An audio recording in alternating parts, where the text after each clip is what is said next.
Halo, selamat sore. Kali ini kita akan mereview suatu alat yang wajib harus dimiliki oleh seorang yang bereksperimen dalam PLTS,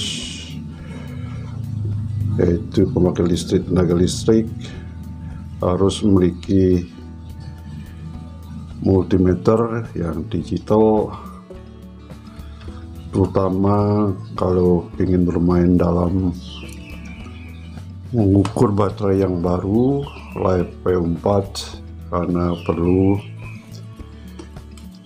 sampai meter harus memiliki sampai 4 digit, jadi 3 digit desimal untuk mengukur tegangan pada LiPo4 3,2 sekian karena dia tegangannya flat. Untuk membaca tegangan kritis harus mampu memiliki 3 digit desimal.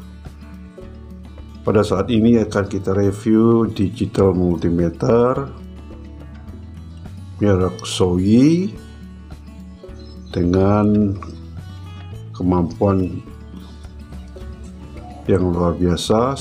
Jadi dia smart, digital, ada auto, dan ada switch manual. Mari kita buka isinya terlebih dahulu dengan membuka kotak yang ada. Seperti apa kita dapatkan adalah kita dapatkan pouch atau pembungkus dari meter, buat dari plastik ya. Kemudian juga probe untuk temperatur, dan juga probe untuk tegangan, resistansi, dan kapasitansi, dan juga yang paling penting meteran itu sendiri seperti ini. Jadi dia merek Shoei dan manual dalam bahasa Inggris, user manual dalam bahasa Inggris. Jadi kita dapatkan berupa digital meter, mereknya adalah Shoei.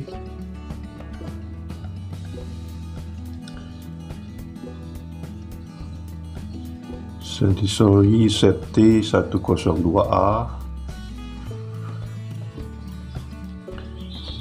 dan ada tampilan LCD,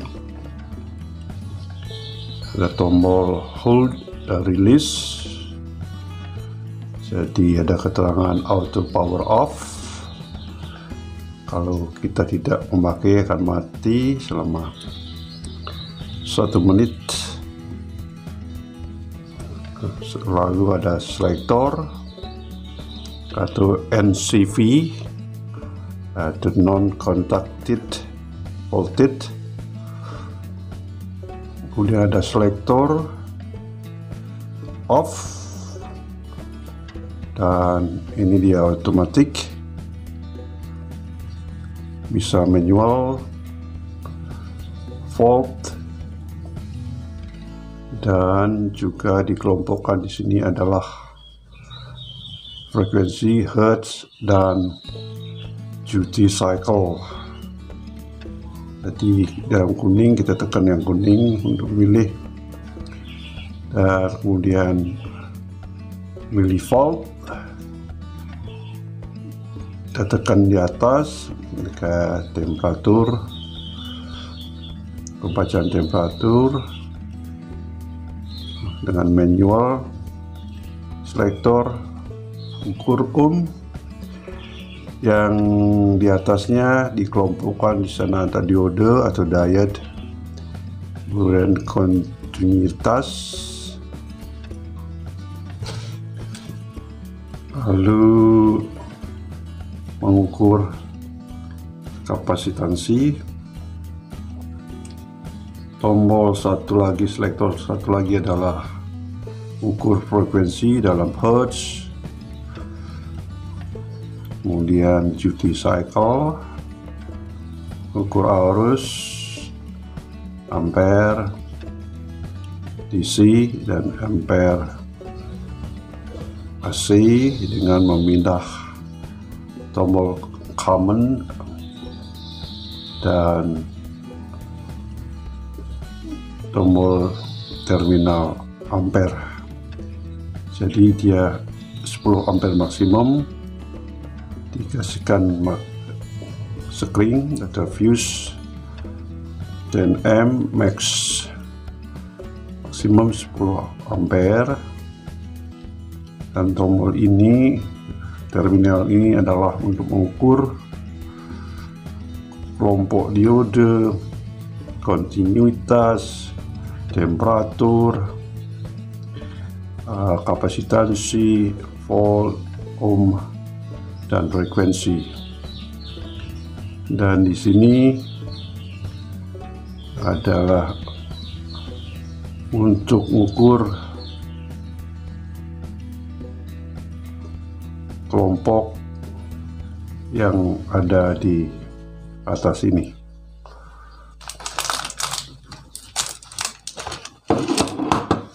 Jadi, mari kita coba. Kita masukkan probe dengan melepas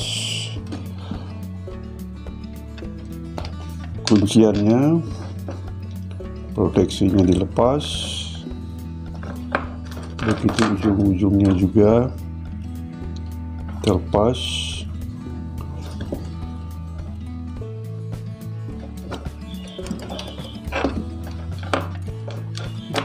Satu lagi dilepas. Mari kita mulai dengan memasang probe plus di sini negatif di common, kemudian kita hidupkan dengan pemilihan auto, jadi dia otomatis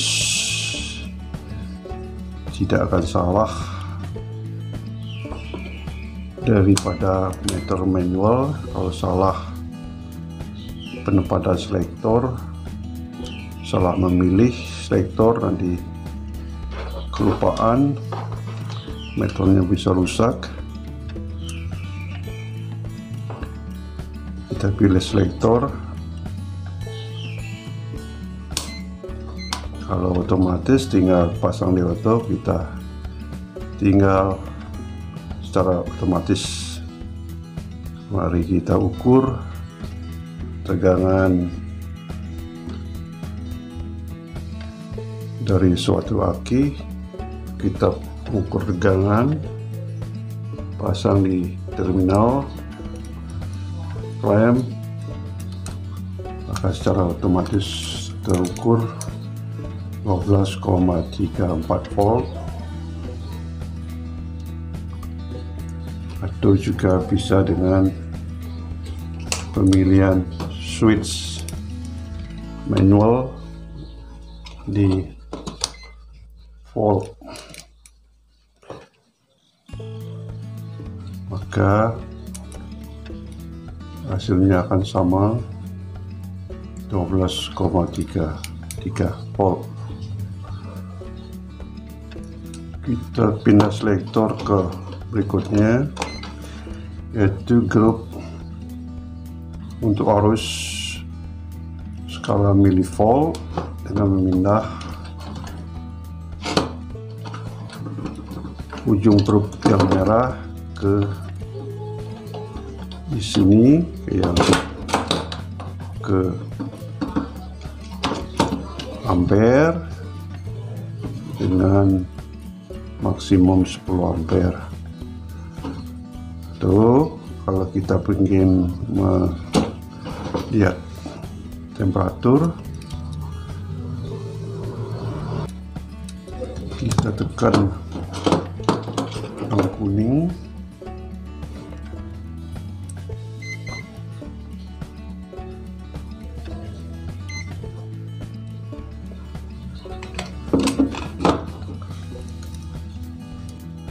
jadi dengan menekan tombol yang kuning akan berpindah ke temperatur centigrade atau Celsius, Fahrenheit, dan DC, harus DC. Jadi temperatur sekitar sekarang dibaca. Karena tidak dipasang probe, maka yang dibaca adalah temperatur sekitar. Kalau kita ukur temperatur dengan probe, maka dipasang pada terminal ini. Jadi probe kita pasang di terminal negatif dan positif, dan ujung probe ini kita letakkan ke sensor suhu ini, kita letakkan pada objek yang akan diukur seperti ini. Jadi itu dia selektor bagian 2 dengan mengukur dengan probe dan sensor. Kalau kita cabut, yang dibaca adalah temperatur lingkungan. Selektor yang ketiga adalah kelompok daripada ohm, ukur resistansi dan ukur diode, dioda, dan continuity diode. Kemudian ukur kapasitansi. Jadi mari kita coba. Akan kita ukur suatu hambatan keramik 5 watt 4,7 ohm. Mari kita coba dengan memasang probe dan terbaca di monitor 47 ohm. Manual, dan kalau auto juga membaca, yang dibaca adalah kontinuitas karena hambatannya kecil, maka kita pasang di ohm untuk mengukur hambatan yang kecil 47 ohm. Jadi seperti ini.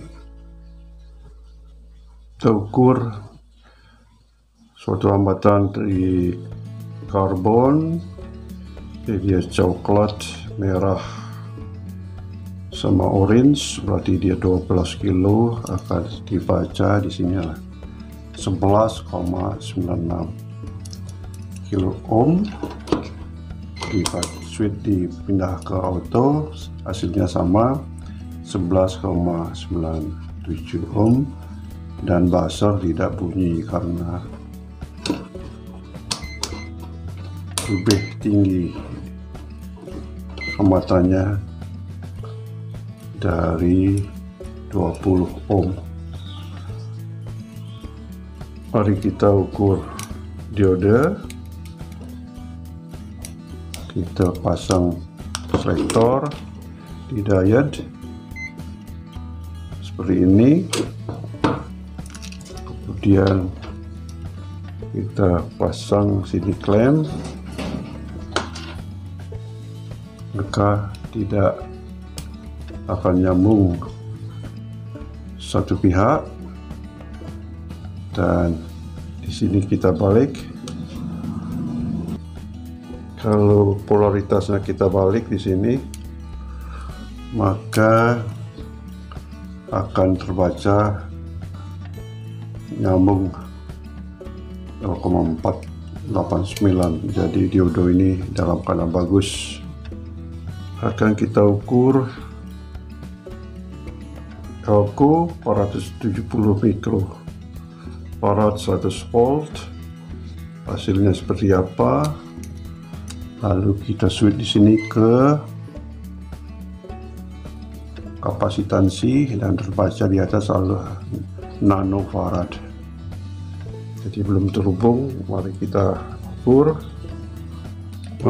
ukur dengan menyambung probe dan melihat di display, dan dia ukur terlebih dahulu dan ternyata hasilnya adalah 416 mikrofarad. Jadi masih bagus, Elco masih bagus. Mari kita ukur arus yang mengaliri lampu ini dengan memasang probe dalam keadaan terbalik, maka akan terbaca arus 0,647 ampere, jadi 3 digit desimal, dan dengan indikator minus. Jadi probe ini terbalik. Mari kita balik. Jadi kita balik, nyala, dan terbaca 0,47 ampere DC dengan tidak ada indikator yang error. Demikian. Bagaimana seandainya kalau kita pakai otomatik? Selektor dipindah ke auto, lalu probe dipasang,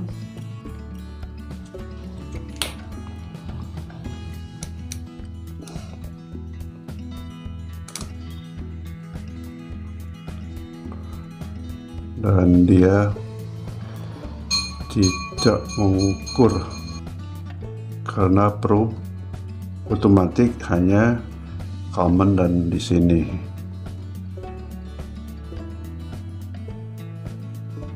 Kalau kita pindah probe ke probe di sini, yang terbaca hanyalah tegangan daripada aki ini. Sedangkan kalau membaca arus, selektor kita pindah ke arus dan probe dipindah ke terminal ampere, dan akan terbaca dengan benar dengan memperhatikan pengutuban daripada probe yang diukur. Sedangkan selektor yang terakhir adalah miliampere dan duty cycle. Di duty cycle dan miliampere. Tidak kalahnya penting adalah tombol yang hijau ini adalah untuk hold dan release. Jadi kalau kita ingin membaca lama, tekan hold dan kita baca. Mari kita coba. Akan diukur tegangannya dan terbaca di 12,27. Apabila probe kita lepas, maka dia kembali ke auto. Lain halnya kalau kita ingin hasilnya lama, maka probe ditekan, maka walaupun ini dilepas, maka dia di hold.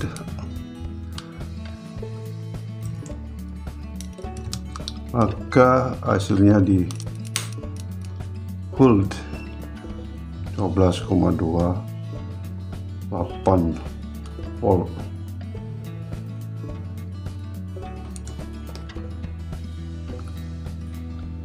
Yang terakhir adalah untuk mengukur adanya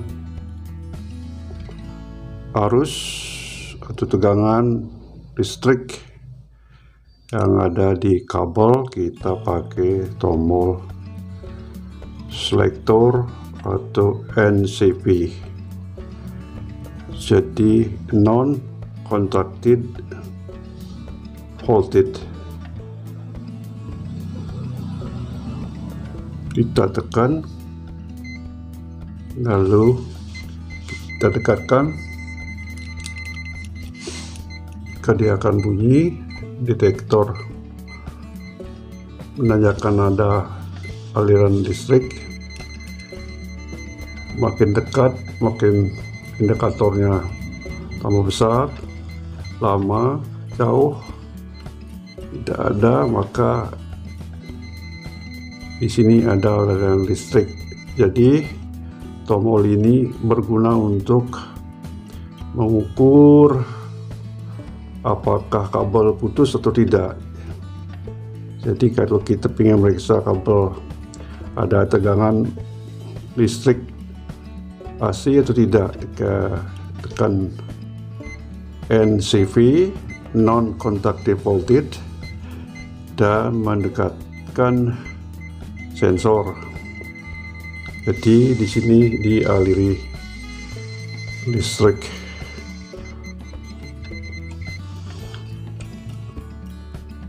Dan kalau mengukur tegangan jala listrik, kita langsung colok ke cek terminal listrik rumah yang ada. Kemudian dibaca di sana adalah tegangan listrik 233,1 volt pada saat ini, dengan pemilihan selektor yang ada di sini. Jadi kita pilih yang AC.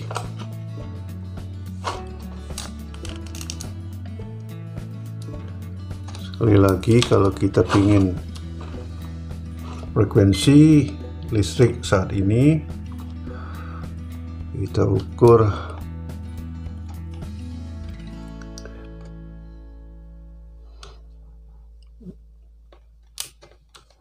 dengan mencolokkan ke listrik dan dibaca frekuensi adalah 49,99 Hz dan kadang-kadang terbaca 50 Hz, frekuensi PLN yang ada di Indonesia. Kalau di Amerika 60 Hz. Demikianlah kita coba meter SOI dengan kemampuan smart digital yang mesti wajib yang dimiliki oleh setiap pengguna daripada pemakaian, atau kalau ingin mengukur alat-alat PLTS seperti aki dan lain-lain, solar panel, kapasitansi dan arus. Sekian, terima kasih dan sampai jumpa.